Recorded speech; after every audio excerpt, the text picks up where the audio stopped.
नमस्कार दोस्तों, आप सभी का स्वागत है। बहुत से कमेंट्स आ रहे थे, बहुत सारे क्वेश्चंस आ रहे थे, जिसका मैं आज रिप्लाई दूंगा कुछ कमेंट्स का। मैंने पिछली वीडियो में बुक लिस्ट की बात की थी। बुक लिस्ट की 2-3 वीडियो मैं बना चुका हूँ। मुझे लगता है कि कुछ और बात करनी चाहिए आप लोगों से। तो जो सबसे ज़्यादा कमेंट्स आ रहा है वो ये है कि एग्ज़ाम डेट क्या होगी। तो देखिए, एग्ज़ाम अभी क्लियर नहीं है, लेकिन एक चीज़ जान लीजिए कि इलाहाबाद हाई कोर्ट कभी भी लेट एग्ज़ाम नहीं करवाएगा। तो जो भी लास्ट डेट है फॉर्म भरने की, उससे आप 1 मंथ मान के चलिए। जैसा अभी तक होता आ रहा है, जब मैं सेलेक्ट हुआ था तो उस समय तो 15-20 दिन में ही, लास्ट डेट के 15-20 दिन में ही एग्ज़ाम हो गया था। तो आप ये मान के चलिए, महीने भर मान के चलिए।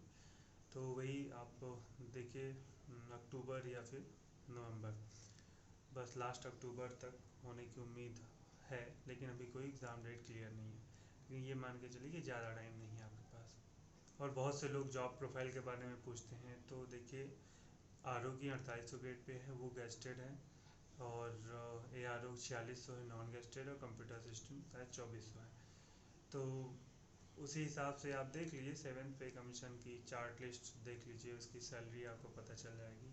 और वर्किंग कल्चर ठीक है। बहुत से पूछते हैं कि यहाँ रह के यूपीएससी या यूपीपीएससी की तैयारी की जा सकती है। डिपेंड करता है, आपका ऑफिस का टाइमिंग 9:30 से 4:30 है। थोड़ा कुछ ऑफिस में थोड़ा ज़्यादा काम रहता है, और कुछ ऑफिस में थोड़ा सा ठीक है, एवरेज है। तो ये जो टाइम है, अराउंड इसी के आसपास आपको ऑफिस जाना होगा। ठीक है, आप तैयारी कर सकते हैं, कोई बहुत ज़्यादा दिक्कत नहीं होती। काम तो जानते ही हैं, होता ही है थोड़ा बहुत। तो काम की चिंता ना करें। और अगर जॉब चाहिए आपको तो निश्चिंत होके, बहुत अच्छी जॉब है, बहुत अच्छी सैलरी है। आप इसके लिए तैयार रहिए और अच्छी तैयारी करिए। और जो भी परेशानी हो आपको पढ़ने में, उससे रिलेटेड मुझसे जो भी क्वेश्चन हो पूछिए। और कुछ लोग टाइपिंग के लिए पूछते हैं। तो देखिए, टाइपिंग ऑनलाइन होने की संभावना है, उसमें शायद नोटिफिकेशन में लिखा भी है, आप अच्छे से पढ़ेंगे समझ जाएंगे। सॉफ्टवेयर ही कोई ना कोई यूज करेगा, एनटीए। तो सॉफ्टवेयर पे ही करिए। अगर आप बिगनर हैं तो सॉफ्टवेयर पे करिए। अगर थोड़ा और एडवांस लेवल पे आप अपनी टाइपिंग और अच्छी करना चाहते हैं, आप चाहते हैं कि थोड़ा सा आपका जो स्ट्रेस रहे वहाँ पे एग्ज़ाम में, थोड़ा जो प्रेशर बनता है टाइपिंग के टाइम, वो अगर रिलीज करना चाहते हैं तो थोड़ा सा आप मेडिटेशन करते रहें। और एक टेस्ट पेपर पे प्रिंट करके, किसी भी पेपर पे प्रिंट करके, इलाहाबाद हाई कोर्ट में बहुत ढेर सारे जजमेंट्स मिल जाएंगे। उस लेवल का आएगा ना, बहुत ज़्यादा टफ होता है ना ही बहुत ज़्यादा ईजी। हाँ, थोड़ा सा आप जजमेंट टाइप के ले लीजिए। एक उसमें एक मैं जानकारी देना चाहूँगा कि अगर आपको टाइपिंग मटेरियल चाहिए तो आप इलाहाबाद हाई कोर्ट की वेबसाइट पे जाइए, और उसमें जजमेंट्स करके एक टैब मिलेगी। तो उस लेफ़्ट साइड होती है होम पेज पे ही, उसमें जाइए। उसमें एक I L R section, law report section, उसमें लेटेस्ट कोई भी डाउनलोड कर लीजिए। और उसमें हेड नोट्स होते हैं, तो एक समरी होती है जजमेंट्स की। तो उसमें नॉर्मल भी वर्ड होते हैं और जजमेंट के भी वर्ड होते हैं। वो डाउनलोड करिए, उसको करिए, वो बहुत बढ़िया मटेरियल है टाइपिंग के लिए। ऑनलाइन अगर आप कर रहे हैं तो वहाँ तो आपके पास ऑप्शन नहीं होगा, लेकिन ऑफलाइन में आप करना चाहें तो उसको प्रिंट करके कर सकते हैं, थोड़ा सा प्रेशर कम होगा। और मान लो कि अगर ऑफलाइन भी टाइपिंग हो गई, आपको शीट दिया गया, तो आप उस हिसाब से टाइपिंग कर पाएँ। और बहुत से लोग पूछते हैं कि फॉर्मेटिंग वगैरह करनी होगी। देखिए, नॉर्मल फॉर्मेटिंग होती है। इलाहाबाद हाई कोर्ट में जितनी भी नोट्स बनती हैं, जजमेंट्स होते हैं, वो अलाइनमेंट उसका जस्टिफाइड होता है, एक जस्टिफाइड अलाइन होता है जो लेफ्ट राइट दोनों में। कंट्रोल जे अगर दबा देते हैं तो वो जस्टिफाइड हो जाता है। जब भी अगर मान लीजिए फॉर्मेटिंग आती है तो जस्टिफाइड अगर करने को कहता है तो जस्टिफाइड कर लीजिए। पैरा चेंज करना, स्पेस देना, और बोल्ड करना, इटैलिक करना, न्यूमरिक डालना, ये सब नॉर्मल फॉर्मेटिंग है। ये बहुत ज़्यादा टफ नहीं है, इतना तो नॉर्मली आता ही रहता है। और कहा किसी ने कि बुक लिस्ट आपकी बहुत बड़ी है, ये तो पूरा ही नहीं होगा। हाँ, मुझे पता है। लेकिन अगर आपने इसमें से ये, मैंने उस समय ये भी कहा था कि आपने अगर इसमें से कुछ भी पढ़ा होगा तो आपके लिए सहायता करेगा, हेल्प करेगा। और जिसने कुछ नहीं पढ़ा वो महीने भर में क्या पढ़ सकता है। तो ठीक है, वो अपना पढ़े, जो जितना भी पढ़ सकता है। मैं अपने हिसाब से बुक लिस्ट बताया हूँ। आपको अगर लगता है कि कम अच्छी है या फिर कुछ और ऐड किया जा सकता है, कुछ और हटाया जा सकता है, तो आप हटा सकते हैं उसमें से। जो भी बुक आप चाहिए वो ऐड कर लीजिए।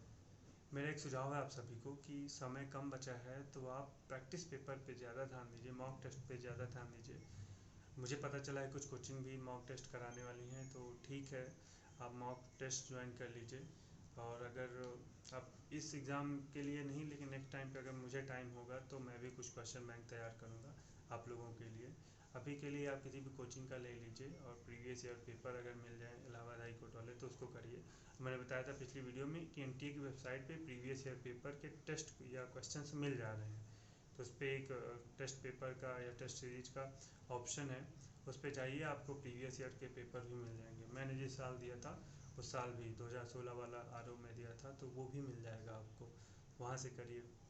और देखिए, जब भी एग्ज़ाम के लिए कम समय बचे तो सबसे बेहतरीन ऑप्शन होता है उल्टा स्ट्रैटेजी अपनाना, मतलब क्वेश्चन पेपर लगा के और फिर बुक पे जाना। तो नॉर्मल ऐसे होता है बुक पढ़ो उसके बाद क्वेश्चन पेपर लगाते हैं, तो आप लोग थोड़ा सा उल्टा करिए, प्रैक्टिस पेपर लीजिए, मॉक पेपर लीजिए, प्रीवियस ईयर पेपर लीजिए, उसको पढ़िए और उसके बाद जो ना आए फिर उसको आप बुक में ढूंढिए, उस हिसाब से आप अपना क्वेश्चन पेपर तैयार करिए उल्टी तरीके से। इससे ये होगा कि आप टू द पॉइंट तैयारी कर पाएंगे, जो नहीं आता और जो आता है वो आप बहुत अच्छे समझ पाएंगे, आप कमियों को अपनी तुरंत दूर कर पाएंगे। एक चीज़ और मैं कहना चाहता हूँ कि अगर आपको कुछ मुझसे पूछना है तो बहुत से लोग मुझसे मेरा मोबाइल नंबर मांगते रहते हैं, तो आप मुझे मेल कर दीजिए और संडे या जब भी मुझे टाइम मिलेगा मैं जूम पे मीटिंग कर लूँगा, जो भी 10-15 लोगों से मैं जोड़ सकूँगा जूम पे, तो मैं बता दूँगा एक टाइम, उन सभी को मेल पे रिप्लाई करके उन सब से मैं बात कर लूँगा।